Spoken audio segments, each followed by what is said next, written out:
off the Hello, cuff too. and welcome back to the NoScore Review Show. Hi. I'm your host, Nick Green. Joining me today is Matt Schmidt. Welcome back, Matt. Hello. Good to be here again. Today, we are reviewing Asteroid City, Wes Anderson's latest film. I would say, first of all, general thoughts and expectations will be had first off, and then we'll kind of get As into always. spoiler territory. So we'll do an explicit spoiler warning before we give away any plot details. We're talking about Asteroid City. I was highly anticipating this film. I am a big Wes Anderson fan, so anything he puts out, I'll be a butt in the seat for, I think. I was really excited for this one. But Matt, I was telling you earlier today, I don't know if I was 100% in the right mood for when I went and saw it. We'll get into a little bit more detail later on, but it's not like it didn't blow me away. It wasn't one of my favorites. It's kind of a middle of the road one for me. It's perfectly good Wes Anderson, I would say. But if you want to if you were to ask me if this or which Wes Anderson films to start with, this probably wouldn't be in the top 3. Maybe not even top 5, I don't think. I have to look at my list again, but I still really enjoyed it, but I think it's probably more middle of the road for me, and I might end up liking it more on the rewatch. Matt, what about you? General thought, expectation? I would consider myself a fan of Wes Anderson, although I think I was a bigger fan of him back in the mid 2010s, I would say. Okay. I got into him when Grand Budapest and Moonrise Kingdom, when those came out. I remember seeing those Gotcha. and was very blown away because it was so different and unique. And I feel like since then, it has been more of the same different and unique style of his, so faithfully recreated that is no longer different. And it doesn't feel unique because so many other people have now been doing his style. Right. So I was kind of underwhelmed by Isle of Dogs when that came out for sort of that very reason. And for that reason, I didn't see The French Dispatch. You haven't seen it at all? Haven't seen it. Interesting. I just Okay. felt no urge to see it. The subject matter didn't grab me. And it just looked like more of the same from him. So I felt like I probably have seen it. I don't know what this movie is going to offer me that I haven't gotten from his stuff before. But the trailer for Asteroid City definitely got me a little more hooked. I'm a big fan of the retro futurism aesthetic and the desert scene. And it seemed like a much more my style kind of story, or what I would have wanted from Wes Anderson. Right. And so I kind of went in it with middle of the road expectations as well. It didn't look like it was going to blow me away, but it also looked like it would be fun. And I think it met that for me. Sure. Was not blown away. I agree. It probably would not be in my top 5 of his. But at the same time, if you like his style, then you'll probably like it because that's what you're going to get. Yeah, I think for me, with the last few films of his in release order, I would say for me, it hasn't so much been a decline as it has just been a plateau. Yeah, I would think. I honestly, ever since Grand Budapest, I think that was the high note, and then it just kind of kept going there. Maybe it took a little dip down, but I would say they're all very consistent, and I think I don't know what the mentality behind Wes's motivations with each of the films are. If Hold on, he I'm just finally gonna close my window quick because I heard somebody start up a lawnmower outside. Okay, pause for lawnmower. BRB.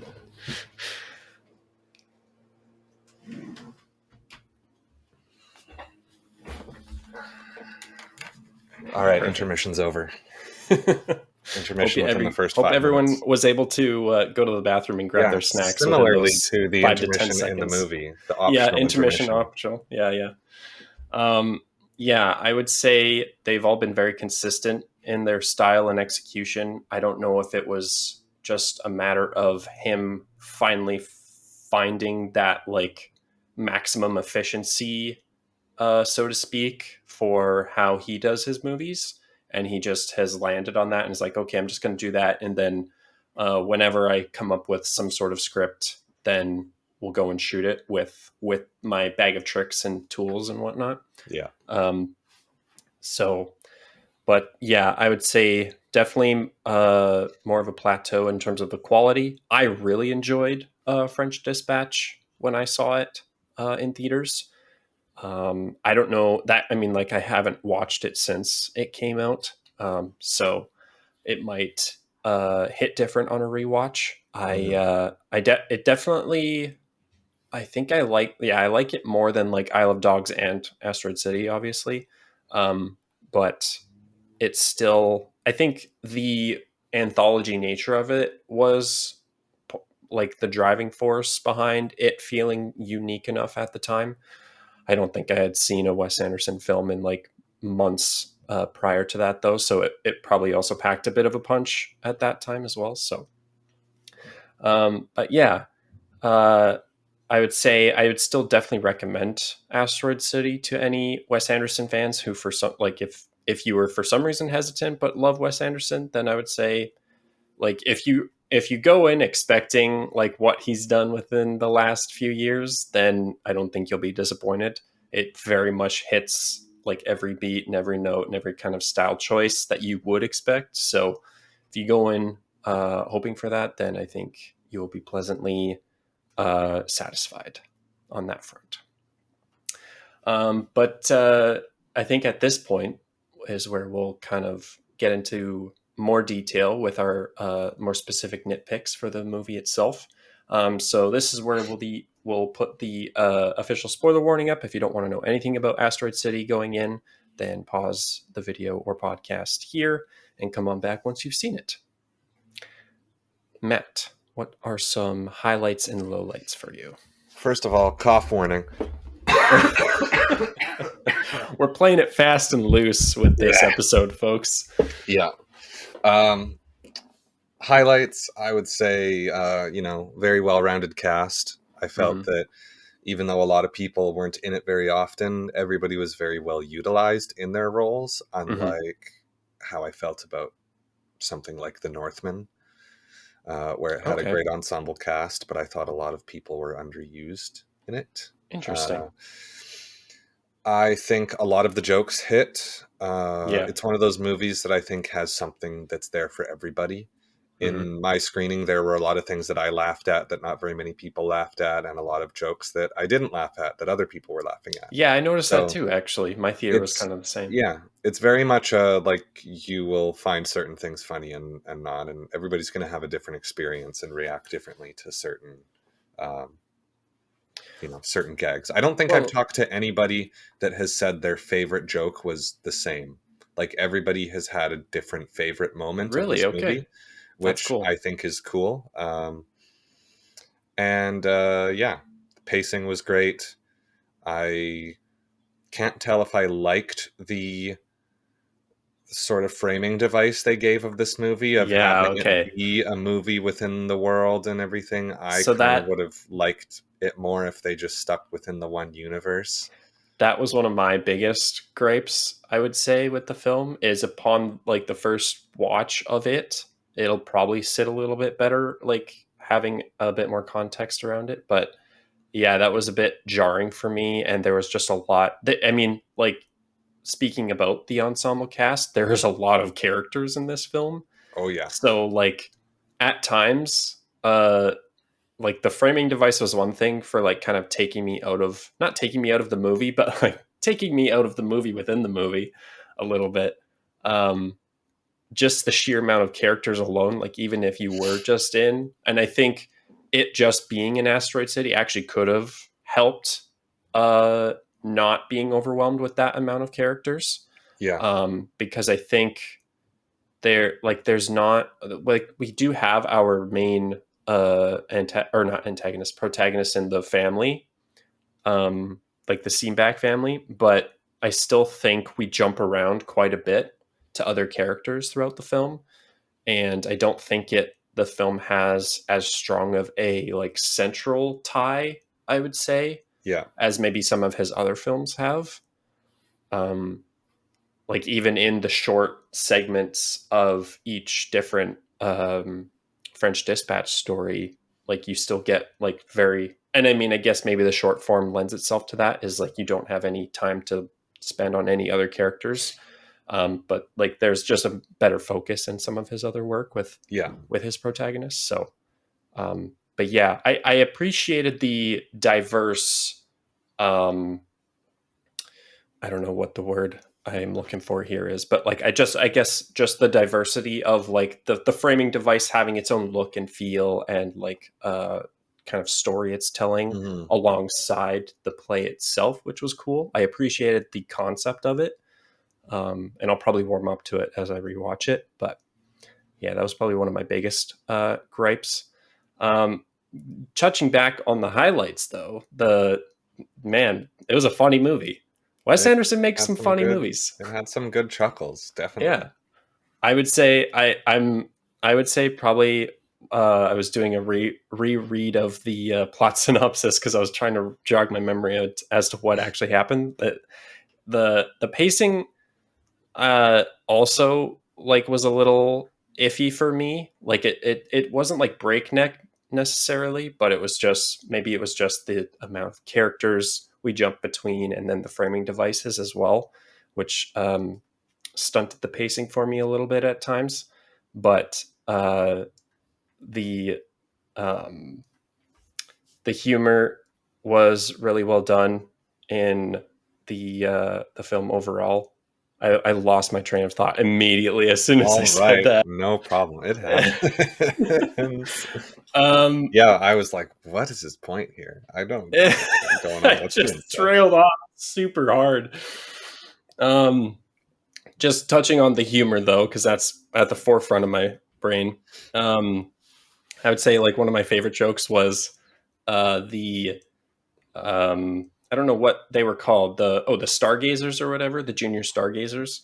Like One the of them, kids. yeah, when Yeah, they're talking to the guard at the phone box, and they like trick him into putting the coin in the telephone box. The yeah, the soldier just gives him his gun. that was good. That was fantastic. I love that. Great moment of visual comedy. Um, And then but they also subvert that too by like you think, "Oh, he gave him the gun." So yeah, now you nothing think they're actually going to happens use the with it, but gun, yeah, but they don't. They yeah, still so it's like an extra level of absurdity on top of it, which was yeah, great. yeah. That And was really good. I think my favorite part was definitely when Tom Hanks's character, the grandpa, first shows up, and he's talking to Jason Schwartzman's character. I can't remember. I don't know any of the actual character names, just Right. the Yeah, actor yeah, who yeah. played them. It's one of those movies where, like, you won't They remember the throw names. names at you a mile a minute, and Yeah, like, like I have enough trouble just like remembering somebody's name after I met them right. for like the first couple days. If there's more Yeah, than one person that I'm meeting at one time, I'm gonna mix them up. yeah. So with this movie, it's very hard. But The, when Tom Hanks first arrives, he has that frustrating conversation that's very like calm and sort of relaxed and logical. And then right at the end, Tom Hanks just goes, and he goes like he wants to choke Jason Schwartzman. It's just out of nowhere, and then he's back to normal. And I just yeah. lost my shit in the theater at that. I laughed the hardest out of anybody at that for sure. A That lot of was people good. did not find it funny apparently because not many people were laughing at that, but I thought it was the best joke. um, yeah, touching on like the not remembering names, like Wes Anderson also writes in a very like quirky way sometimes, where he'll like uh in layman's terms he'll be like, this is a story about a play featuring these characters in this setting, and that type of like through line in his Yeah. like in his script writing.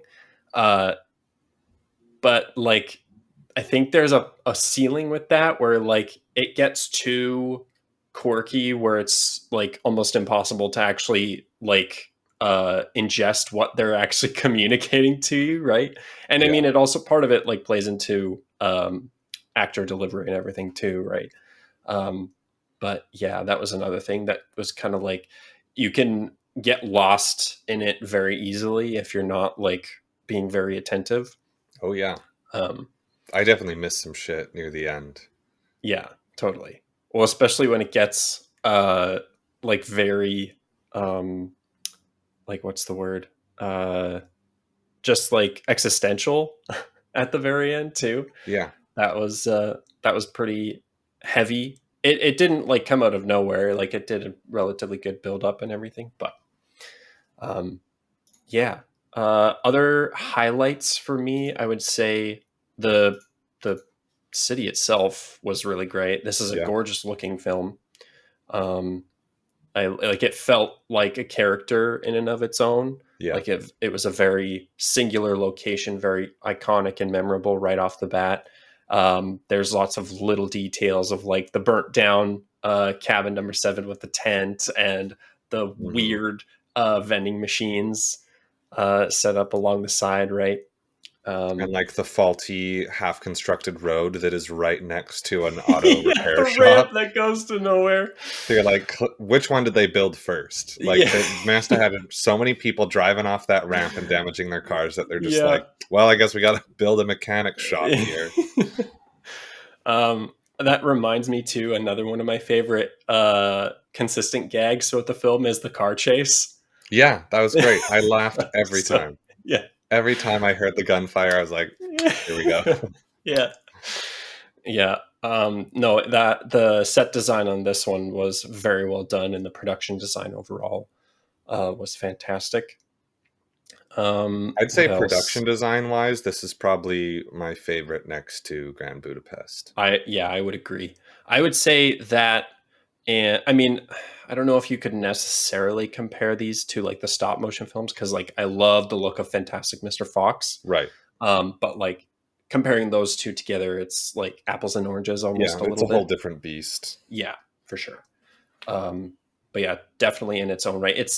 I would say it might be arguably next to Grand Budapest, like the most singular like look for his film because like or his films because a lot of them don't have quite that like punchy like iconic location, at least not like off the top of my head anyway. um like Moonrise Kingdom's just like an island, right? Like a Yeah. coastal island. Steve Zissou is I guess the ship. The ship is um pretty iconic in its yeah, own way. yeah. um but yeah, and then like then there's like Isle of Dogs, which I just think of trash every time I think of Isle of Dogs. Garbage. Even though I like the film, I Pile of garbage. yeah. And then uh, French Dispatch is like an anthology, so it's like It's a all lot over of the different place. looks. Yeah. Um, but yeah, the titular city was very well done. Easily, like probably the best highlight for me. And yeah, what else? I love the like alien twist of having it like be like actual stop motion too. Yeah, that was good. I love the little pose with the Pose with the asteroid. camera. Yeah. Hmm. A lot of the visual comedy was really well done in this one. Yes, I agree. Um, but yeah, that's a think about it. The big low light for me was the framing device and the pacing overall for me, and Yeah. the cast amount. But yeah, do you have any other kind of highlights or lowlights you wanted to touch on at all? Mm, I mean, I just adding on to the framing device, I guess. Um, to me, it just felt a lot like a cop out in a lot of situations. Like, Hmm. oh, we're reaching the climax here. What are we going to do? Oh, we're going to cut away and we're going to explain the emotional climax to you through a Right. monologue. And then we'll cut back after the actual physical climax has ended and we just see afterwards. Pause for cough.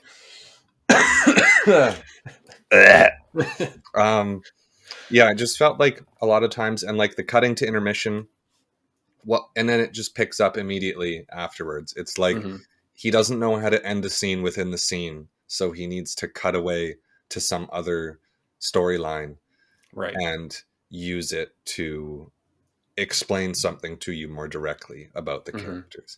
And I mean, I don't know, maybe that's just really what he wants to do, and he likes, because he does do the story within a story thing often. Like Grand Budapest Hotel has like what, 3 layers in it. Yeah. Yeah.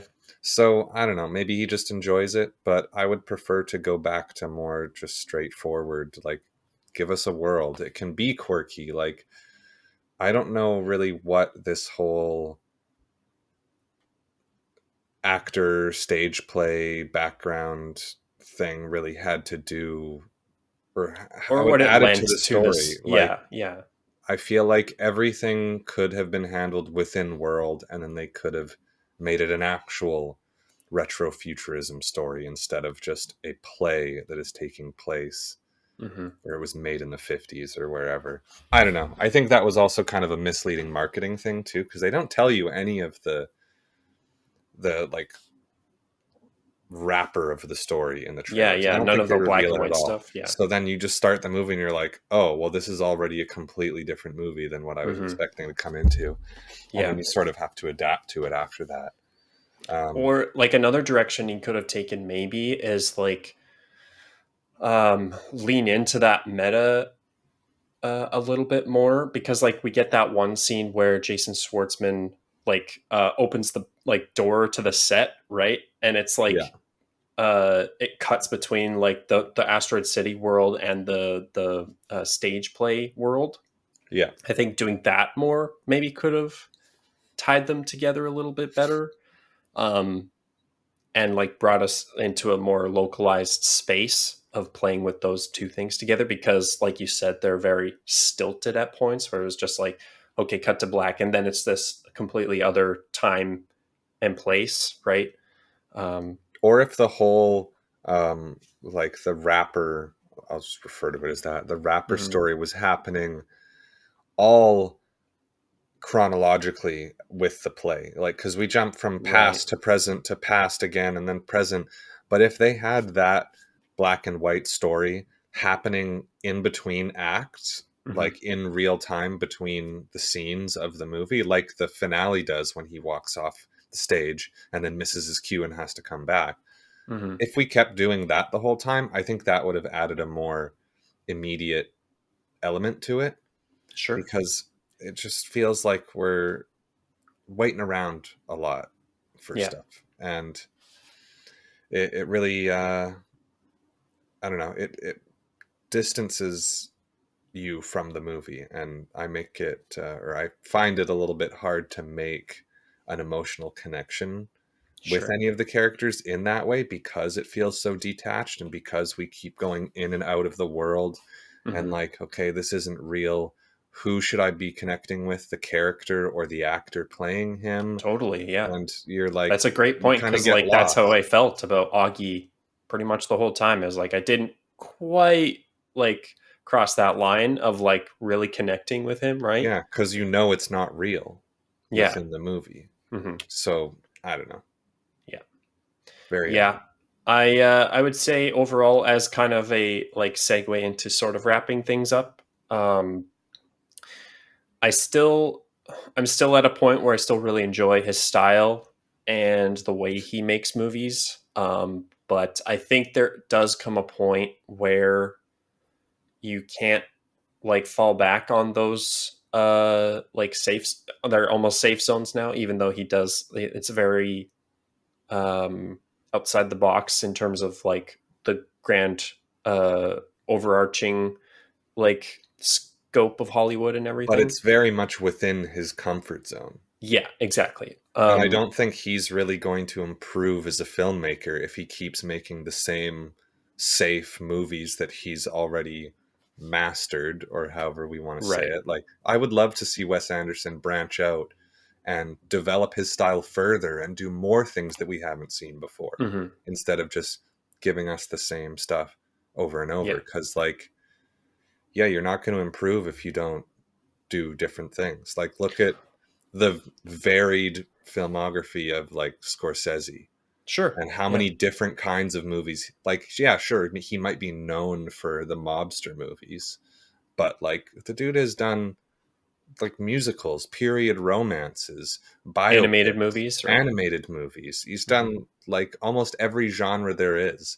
Yep. So come on, Wes, let's do a horror movie. Let's do Well, an and actual it's sci-fi. like the other, yeah, the other side of it too is like, as much as you might be okay with like just making these things for the rest of your life, these types of projects, I think the audiences will start to dwindle as well, right? Definitely. Like, because why would we watch like the 20th Wes Anderson film that's coming out if it's like basically the same sort of thing we're getting with his fifth or sixth, Yeah, right? and like, how do you make it better if it's just Yeah. the same? Like, because he's already had several home runs, Hmm. so like, you can't capture that lightning in a bottle 80 times. Yeah. Yeah. Well, not without like consequences, right? Yeah, Like either you're becoming unfulfilled in the way you're doing things, or you're just not seeing the return on investment or the audience engagement. So who yeah, knows? I still really enjoy it. Asteroid City was a fun time. Yeah, I do really want to see it again, but I'll have to wait until it's on streaming or whatever, because I don't really feel like going to the theater again to see it yeah, I would or not pay shell out the for it money. again. Yeah. But yeah, I would say it's a recommendation still for me overall. And yeah, I think that's where we're going to wrap things up. This will be a Pretty much. shorter It's No a Score review shorty. show. Yep. Although I guess with plugs and everything, you might not quite get the record for shortest review Mm-mm. show yet, Matt. Shit. Yeah, that award still is held by Shazam: Fury of the Gods. Yeah, well, how much can you really say about that, right? Amen.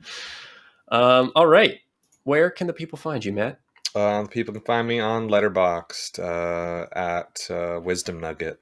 Find me there. I think I'm at 699 followers if I haven't gotten another one overnight. So if somebody wants to be my 700th, um, There's follow something me. special in it for you, and Yeah, it's getting to look at his profile there you in go. depth. You get to like my reviews, and Yeah. maybe I will follow you back as Yeah. well. Who knows? Yep. No promises. Do you have any recommendations or anything? Um, Anything you've played, listened to, read, watched? I totally forgot about this portion of the show because it's been so long since I've been here. That's okay. I'd say uh, I just started watching Girls on Crave with Girls. my girlfriend Ariadne. Yeah, it's a maybe you could call it a sitcom. I don't know. It's a single camera comedy show Okay. set in New York in the mid 2010s or so, Hmm. and it's just all these entitled uh annoying, like, bratty girls and just horrible douchebag guys all being horrible to each other and to everyone. And it's like the whole It's Always Sunny and Seinfeld kind of thing, where Okay. like you realize, oh yeah, these characters do kind of suck and you're not supposed to like them, and you Right. just sort of like watch them cause themselves misery and everything, and it's just a train wreck. Yeah. It's been really fun. It's actually really well written. It's Cool. super funny, really Is it a new captures. show? No, it's not. Okay. It started in 2012, I think. There was 6 seasons. It's been done. Oh, Uh, damn. Okay. So you've it's got a bingeable show. yes, and there's only 10 episodes a season, 30 minutes each. It was Sweet. written and created by Lena Dunham, who also stars Okay. in it. She plays the lead. It's Hmm. also where Adam Driver got his breakout role. Really? He's a Okay. main cast member, pretty much. Damn. Um, Okay. You've and sold uh, me alone on that. and Chris Abbott, who you may know from films such as Black Bear, It Comes at Night, Possessor, and the new Oh, Sanctuary, which is about to come out if it hasn't already. He is also in it as well, where he got okay. his start. There's a lot of other special guests. Catherine Hahn, Chris O'Dowd, Donald Damn. Glover shows up for an episode or Oh my two, God. maybe more. It is very funny. It is very vulgar. Lots of gratuitous sex. Oh, wow. Uh, Okay. Good to it know. is, but it is boy. It like I was kind of a hater ahead of time just because I don't know cultural opinions, memes, jokes that I'd Right. heard. Yeah, But yeah. I finally sat down, gave the pilot a watch, and I've seen now I think 15 episodes in the last week. So Damn. Okay. A hearty recommendation on Girls. would recommend. Awesome. Okay. Yeah, I'll definitely have to check that one out. What about you, Alrighty. Nick? Where can the Uh, people find you? the people can find me wherever they are listening to or watching this episode of the NoScore Review Show. I will have a debut series video coming out. The franchise in review series is starting very soon. We're going to be reviewing Indiana Jones in anticipation of the new film Dial of Destiny. I will also have Matt's blown away. He's speechless. A new show? On youtube.com? No There's not way. very many of those out there. No, few and far between on that site. That's for sure. Yeah, you could go check that out later this week or the same day. I don't really know when this review is getting posted yet. Or if you're watching this a few days later than the release, maybe it's already out yet. Maybe you should just Yeah, check maybe right it's now. already It up. could be Just there. check it out. All right. So yeah, we've got that in the bucket. I did some reviews on some superhero films. The Flash was my most recent review as of the time of this recording. What Where score did you give it? No, that's my Oh, answer. That's my answer to that one. And then I also reviewed both of the Spider-Verse movies. I started a new kind of subsection of the review show, the re-review show for stuff that's already been out for a while. So I was able to review both Spider-Verse films if you want to go check those out. Otherwise, you can stay tuned to the channels for more summer movie reviews coming up. We've got Oppenheimer and Barbie on the horizon. I know Matt's very excited about one of those, and it's certainly not Oppenheimer. I'm excited about both. Come on. But Barbie is definitely more. Yeah, higher For sure. priority. Yeah. But yeah, we've got those coming. We've got TMNT movie coming out later this summer. I've We've got totally Mission forgot that it was a thing. Impossible. Yeah, most people probably did. Not me though. I'm here to remind you. Thank you. And we've got Remind another me not to buy Impossible tickets. review. What do you got against TMNT? Come on. Nothing actually. I we're chill really about the liked the marketing. old show, for sure. This is a bit And the of old movies. I liked the 80s and 90s So I was movies, just going to too. say, this is a little bit inside baseball, but like I might do a franchise and review on that trilogy. So stay tuned for that potentially. I just keep breaking Matt's brain. I have the third one on DVD and I watched it a little while ago. Fantastic. The And best one. oh boy. Okay, we're getting on a tangent in the Yeah. middle of plugs. It's going to be a Otherwise, 45-minute review of just talking about other movies. Yeah. You can find me on all the socials at NoScore or at NoScore Reviews. You can also, I'll give a quick shout out to my Let's Play channel at NoScore Plays, where I do all of the indie game Let's Play content, if you want to check that out. Thanks again so much to Matt for joining me this episode. Pleasure. And Thanks for having me. thank you all so much for watching and listening. We'll see you in the next review. Bye-bye.